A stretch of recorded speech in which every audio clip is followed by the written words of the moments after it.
ตกลงกันก่อน ตกลงอีหยัง โบกละดอก โบกแล้วดอก 5แนว 2โบกก็ 2ดอก 3โบกก็ 3ดอก เมื่อนี่ก็สิบ่10โบกพุ่นบ่ 10ดอก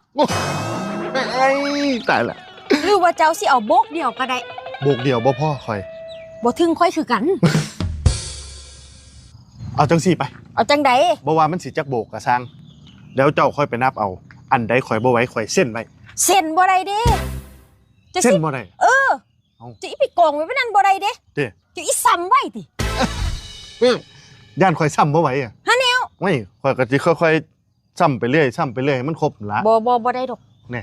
2โบกบ่ฮอดข่อยเด้ มันก็พอค่อยพอดี โบกเดียวก็บ่ถึงข่อย บ่พอค่อยคือกัน นี่มีแบบเหมาๆเลย จักสันเบิดนี้2ดอกไป จริงๆแม่เบิดนี่2ดอกนะ เออ แบบเหมา